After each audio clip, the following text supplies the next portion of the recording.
Hello and welcome to another edition of Green TV. This is going to be one of my favorites because I'm speaking to two people who get it. What do they get? They get the importance of educating the public on climate change. They both have a scientific background, but both have been very active in educating in different formats.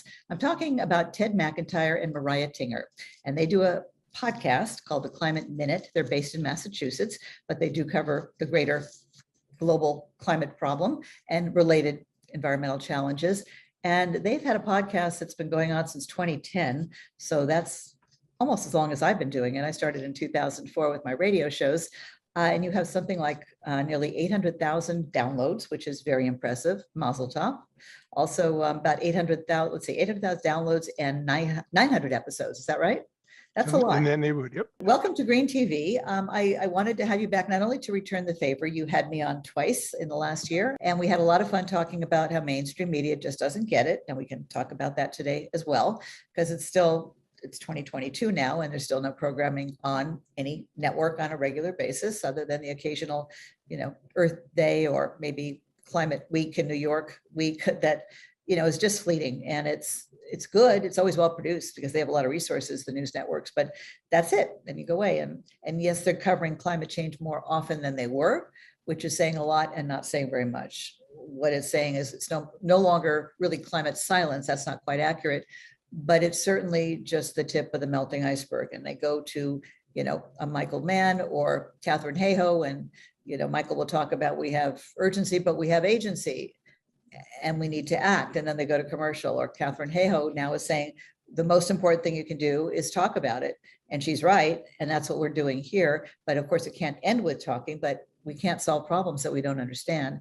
And too much of America, has an eco-literacy problem or eco-illiteracy problem. So I really applaud you for what you've been doing for a very long time before climate change was popular, if it is yet, before it was, as talked about as it is now. So I'd like to hear just briefly, what prompted you were you doing this together the whole time? That's an interesting story. I don't know if I should let Mariah tell that story, but the podcast began, as I say, around 2010 or so. And it was initially an attempt to address the same questions you raised, that we recognized even 10 years ago, that there's a business section of the newspaper, there's a sports section of the newspaper, there's an arts and culture section of the newspaper. Even comics, yes. But there was no place that brought together the variety of impacts that climate change has, of course, business and health and politics and lifestyle and all these things.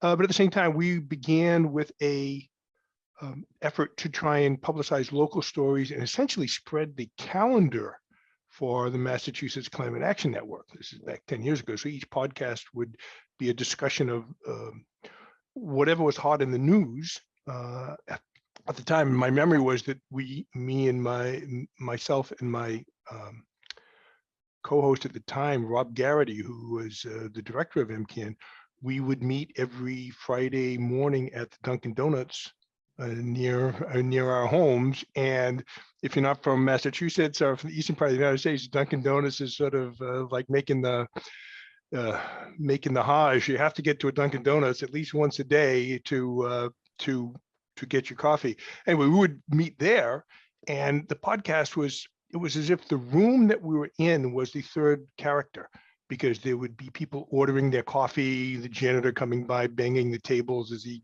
collected the garbage, as we would record in the booth. And that was exactly fun. A soundproof environment.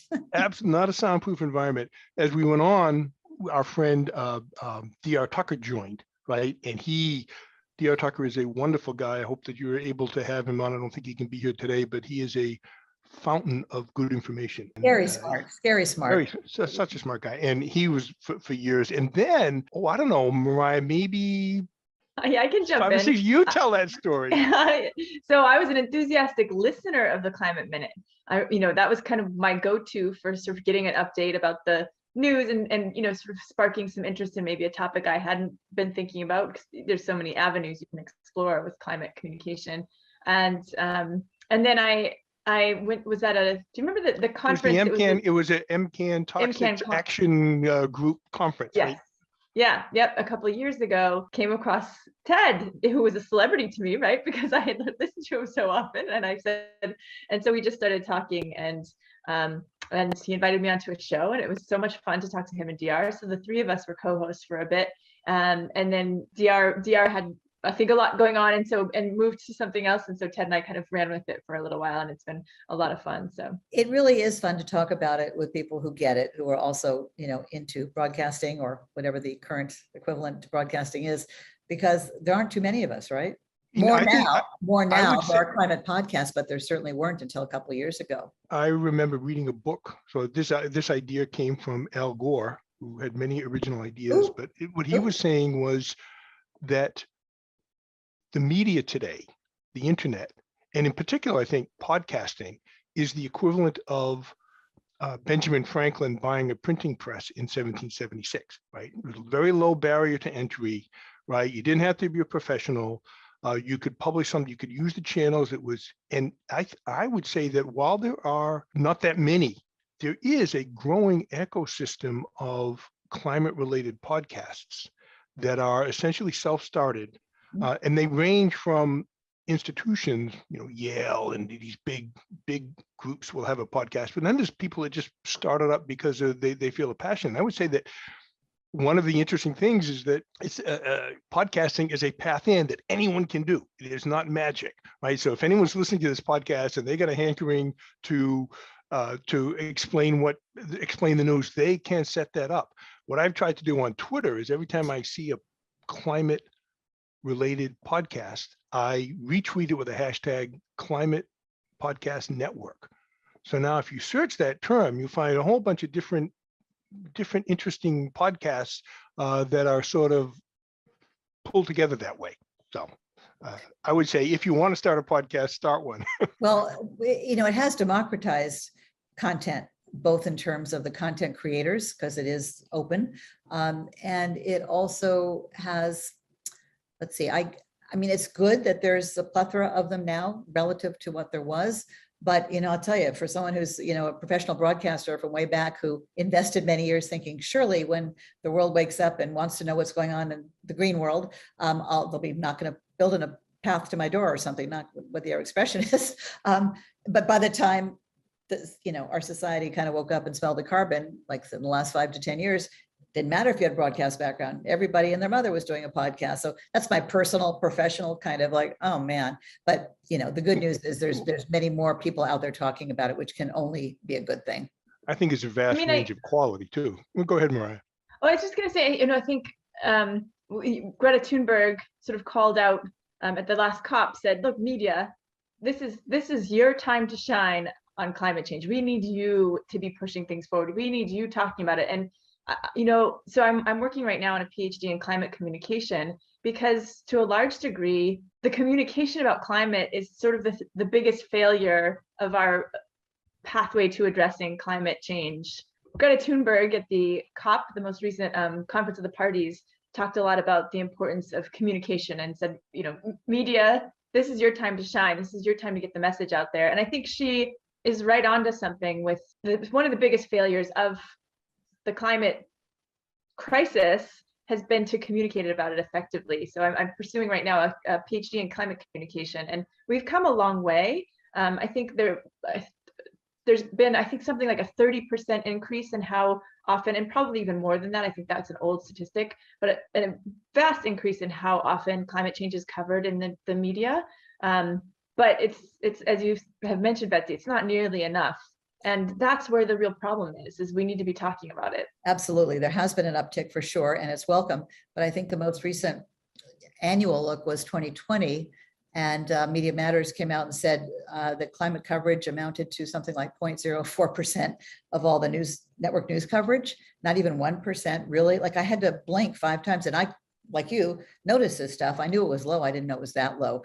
And it's inexcusable, right? And then 2021, it got better, but it was also fighting with the pandemic, which, by the way, there's a connection between COVID and climate and environmental destruction and lack of preservation. So it really is mind-boggling, isn't it?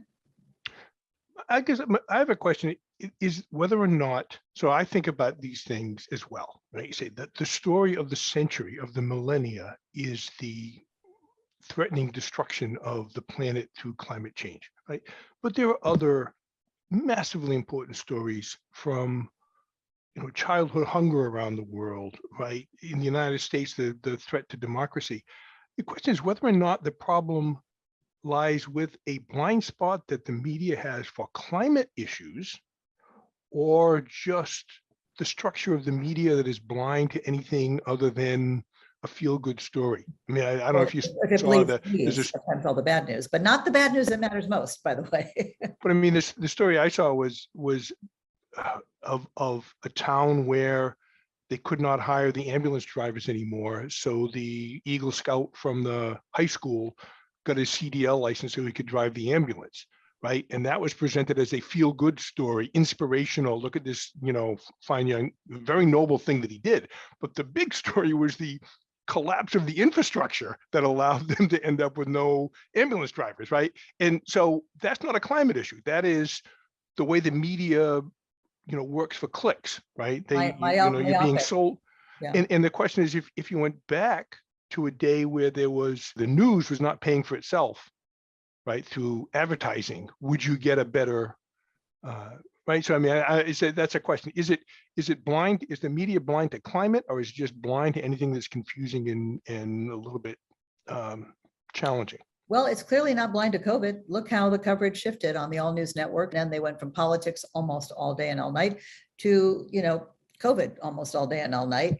And that is not as complex as our ecological web of life unraveling across the globe, but it is complicated. They didn't too much get into the environmental drivers, which is one of my complaints, but they did manage the media together, not just in America, obviously, but across the globe, to get the world to stop almost overnight, change behavior, tune in. Why? Because they made it into an appropriate life and death situation, which climate and oceans acidification and all these other things that are related, climate making everything worse faster, that should be covered like COVID's been covered, and it so has not. And to get to your question, a very good one, Ted, I can kind of answer because I've been obsessed with this issue for so too long. I call it the green bias in news. It's always been difficult to get environmental news on. As someone who worked for CBS Radio most of my career before I had to leave to cover environmental news by hosting, producing, and funding my own environmental radio shows, interviewing solutionaries, that's why I left, because I may have mentioned this when I was on your show a couple of times. My news director back in 1997, when I pitched a show called Trash Talk, Reduce, Reuse, Recycle, he predicted I'd have like 3 weeks worth of material. A decade later, I retired it and made it Eco Talk. It went from a minute to an hour and local to Air America National, and then the World Wide Web after Air America crashed and burned. But their assumptions are so to be challenged, right? And the other thing, when I said I wanted to do environmental news because I couldn't get them on, he said, well, Betsy, we did an environmental, he really said this, it sounds so absurd. We did an environmental story last month. And I said, this is an all news station.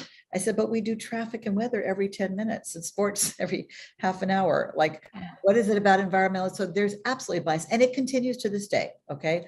Especially in broadcasting. I mean, certainly there's plenty of good online publications now. There are, newspapers that have just really caught up after lagging. The Guardian, Washington Post, New York Times are standouts.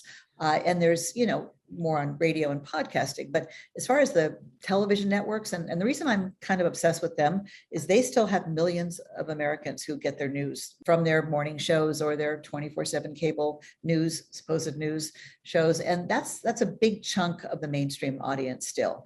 And I just feel that if you're too niched, then you're going to attract those of us who are already concerned and want to know more, obsessed, if you will. But if you just appear on the 9 o'clock show who was talking about politics, like most of them, you've already got that audience. And okay, I'll listen to what does she have to. When I was on Air America, Rachel Maddow and I had the most popular shows, which that's crazy, right? One of us went on to TV fame and fortune, as I say, because the programmers, the audience loved it, as I knew they would. They said, God, this is so refreshing to hear something we care about. The programmers of the world just have assumptions that it's going to be a bummer and people don't want to listen or watch. Now, some people don't, right? And it can be a bummer. but it can also be the most exciting, compelling subject area if you can, distill our planet's future into a subject or topic, if you make it exciting and if you focus on the solutions that are reality-based, not pie in the sky, change a light bulb, and it's just mind-boggling to me, and I suppose you too as well, that there still in 2022 is no regular programming on our planetary pickle, and what we might choose to do about it if we only knew more or were more motivated. I often wonder, I mean, I think those are all really, like, it's all very true. There needs to be more. There's this sort of chicken and egg thing though, right? I turn on NPR, I listen to NPR regularly, and where I used to very rarely hear a climate story, once a month maybe, now you hear one 3 times a week, right? And which I'm always like, oh, another climate story, it's very exciting. I know, yeah. Yeah, and then, so the Yale Center for Climate Communication came out with a report just a month, actually at the beginning of this month, that shows that the percentage of people who are alarmed about climate change has increased, that the percentage of people who are concerned has increased.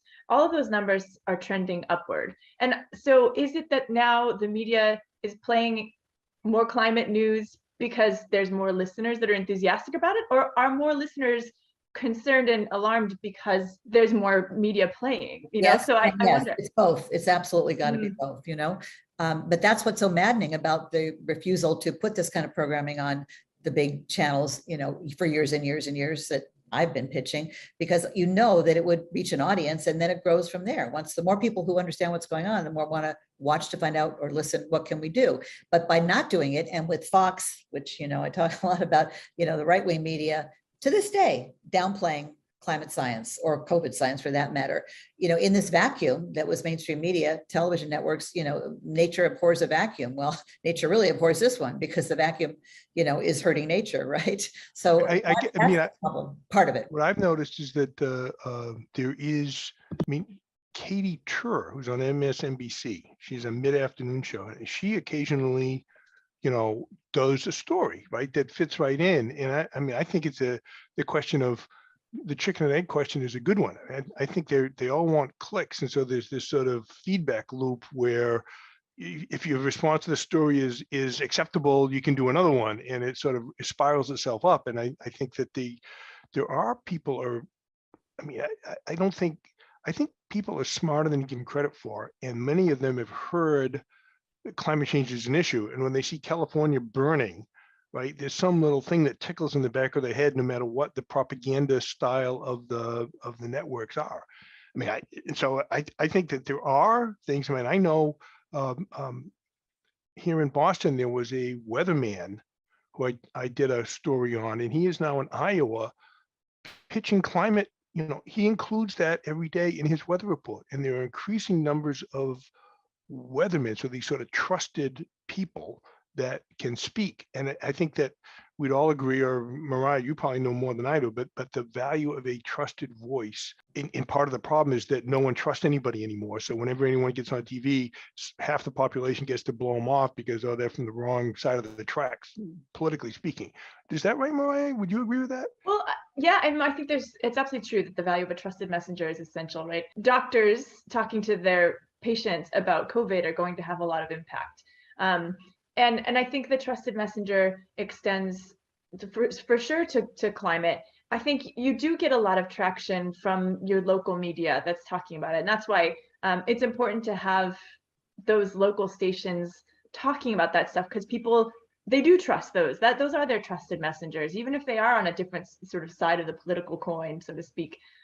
So I think that's an essential piece of the puzzle is getting those local folks on board. And meteorologists, speaking about it more, have definitely made an impact, but the networks, I seem obsessed, maybe I am, they stop there. Like, how about a reporter or a correspondent? And they are starting to have climate correspondents, but many of them don't have the scientific background. They just wanted the beat because they realize it's an interesting beat, right? Well, here in Boston, so the Boston Globe, who I have my problems with for many reasons, because in fact, they just published another scare article about how we're going to run out of natural gas because it's cold outside.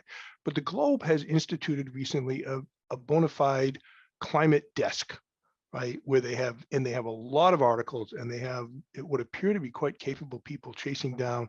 They're almost political stories, right? And maybe that's what they're focused on here, because here in the Massachusetts, Boston area is a very rich ecosystem of climate action, right? And so it extends, there's political issues, there's commercial issues, there's technical, all kinds of stuff going on.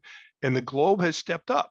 And it is strange that, and of course, the New York Times has for a long time now had a bona fide, those things, I still struggle though with the idea that they can have a climate desk, but then the Globe in particular will publish what amounts to a sock puppet of what the utilities want you to say, right? And that we're going to run out of natural gas because it's cold out. I mean, that's the scary headline that gets everyone's attention. How come the Globe's doing both of those at the same time? And Mariah, is that something that did you see those articles? You know what I'm talking about? I didn't, but I actually had this. It was very traumatic for me. I used to, it wasn't very traumatic, that's hyperbole. Sort of traumatic. But I used to listen to the Daily all the time, and that's a great, my sort of everyday news story. New And York then Times one day, podcast, if anyone doesn't know.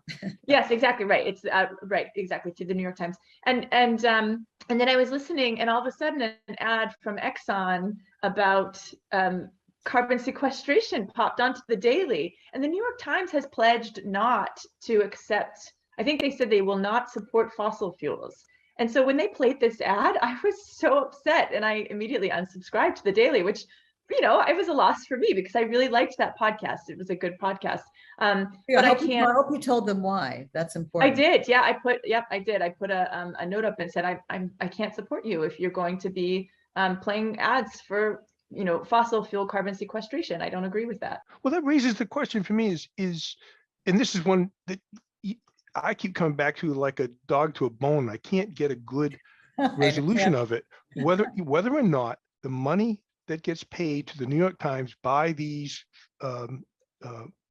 fossil fuel interests, right, and the money that goes to MSNBC for the American Petroleum Institute ad, does that affect coverage, right? And that everyone in the news desk is going to say, put their hand over their heart and look up at the sky and say, oh no, we would never allow the advertiser to determine our coverage.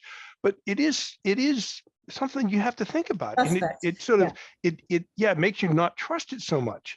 I mean, right. And I'd give anything. I'd give a lot of money, and I've spent a lot of money trying to pitch these networks because I can't take no for an answer, because give me a legitimate reason why you wouldn't want a regular segment or show on this. It's going back years, and I never get a good answer. But the fact that I would love to know, what is it? What is their resistance? And I think after years of being obsessed with this, I think that's part of it. I think that's kind of in the background a bit, like they'll never acknowledge that, but look at, they get a lot of the revenue, but there's electric car companies and solar companies. They may take 5 sponsors to make up for the Exxon ad, but they could do it, where 20 years ago, 15, even 10 years ago, that wasn't necessarily the case without greenwashing. But I think what it mostly is that they, I think, are afraid to hire someone like me or one of you who know too much, who could actually start talking honestly about how we need to look at capitalism as a way of life and unchecked growth. And I think that's really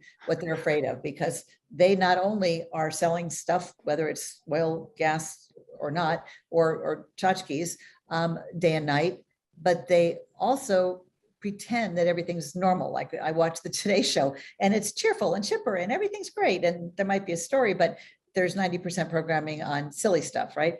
And how can you can't have, it's almost too much media cognitive dissonance if you had both at once. So I suspect it's partly that they just want to keep up the impression, which is dangerous and damning, I would say, that everything's fine, or do a story and then go to commercial and go back to the regularly scheduled programming, which can tend to be light.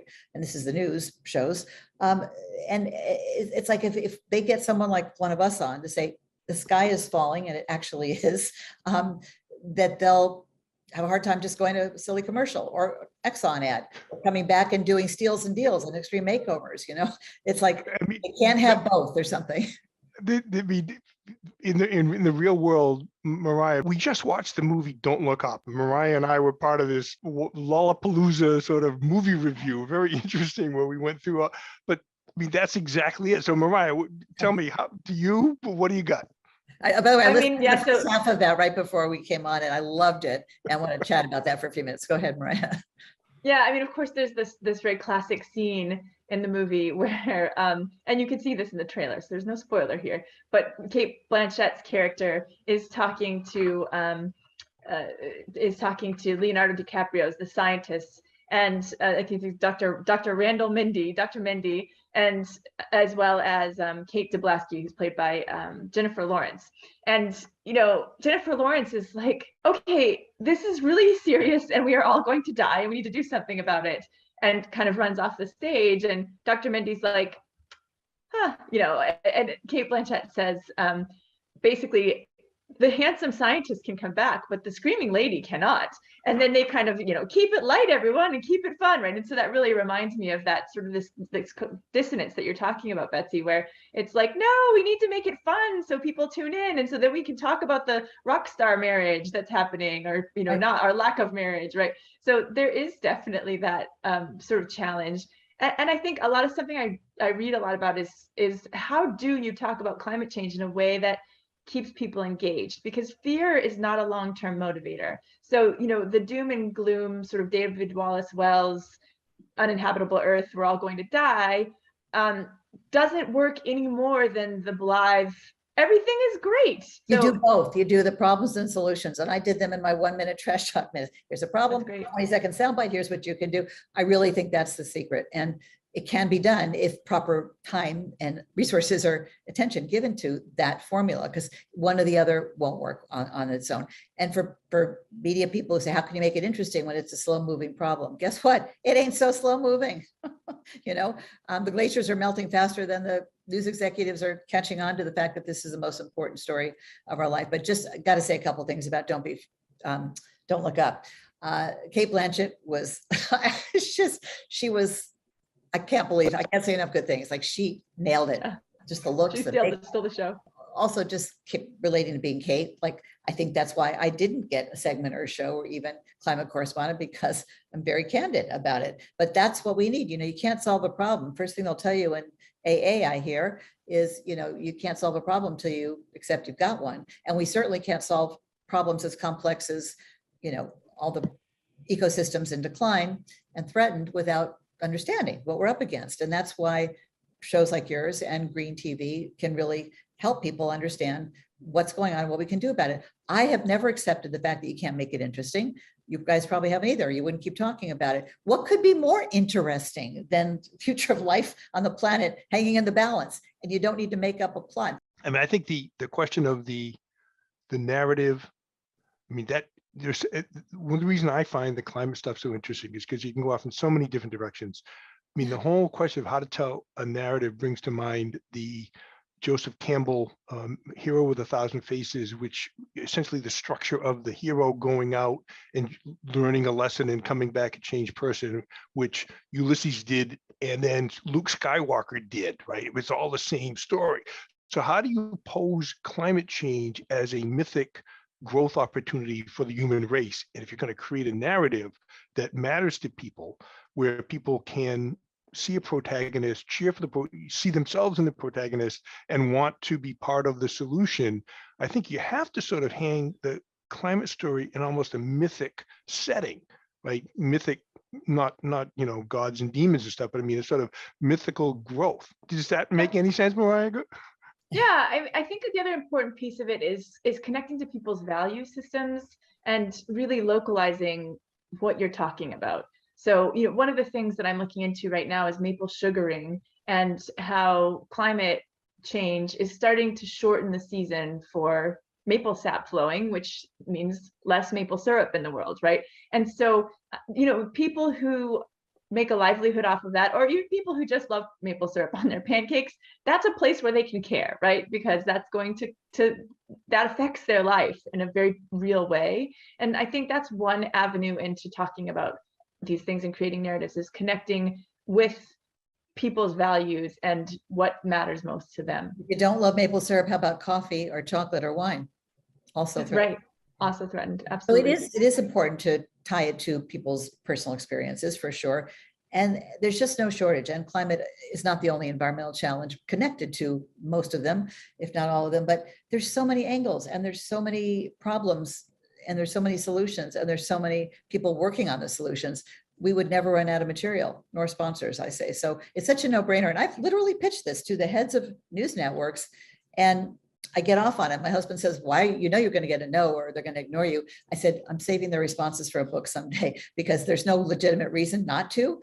And so their silence speaks volumes, and the excuses are pretty lame. And at this point, I'm just speaking openly about it. Why? Because I've given up on them. And they may come around, but too little too late. And because I now have a platform to talk about. You're doing the right thing now to well, speak. Necessity is the mother of invention. They weren't doing it. Somebody's got to do it, got to do something with this experience. And we say we pick up where the networks leave off.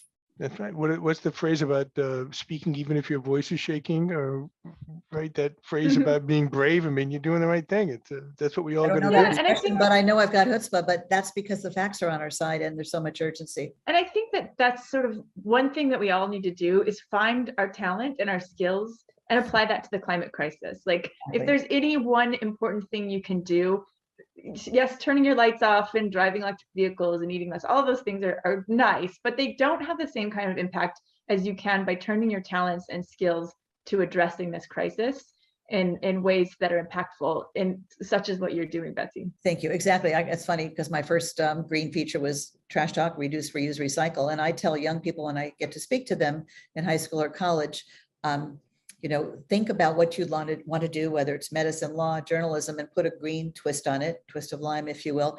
How can you're going to have job security, because we're here in terms of sustainability. We need to get here in your lifetime. So just think that way, put on the green glasses. And then to people who are already established in their careers, I say, recycle your career. I went from news, just covering general news as a reporter and anchor, to covering environmental news only. He's they call the New York Times the gray lady, right? Keeping everyone busy. So it's you're the green lady that you're passionate. It can be all consuming. It really can. Any parting thoughts, and what would you like to see people who are watching do? Thank you for having this avenue and venue to give a voice and a megaphone to folks who have something to say, and to help amplify the importance of communication. Absolutely. And Ted? I would say also thank you so much for having us on, and congratulations on doing the right thing. I mean, this is great stuff. And I echo Mariah, who has all my respect in the world, is that everyone should look for their own unique path, the thing they like to do, and there will be a climate connection if you scratch the surface, and that gives you the wherewithal, the motivation, the touchstone to take. And the other thing is make one tiny action, right? You don't have to save the world the first day. Just do something, and over the course of time, you'll find out how you can connect your own, whatever your personal thing is, whether it's music, whether it's local politics, whether it's drawing, whatever, you will find a satisfying path. And just like we have learned from the pandemic that we need to take better care of healthcare workers in terms of pay and support, and teachers, environmental whatevers need to be supported too. A tiny fraction of all foundation and philanthropic dollars go to environment. That's been the case from 20 years ago when I first started this. And a fraction of that 2-3% goes to environmental media. So this is a pitch, yes, for all of us. What could possibly go wrong when environmental media doesn't get funded and people like me have to spend their life savings to pay for it? There's production involved, there's travel involved. That's got to change, right? This is critically important.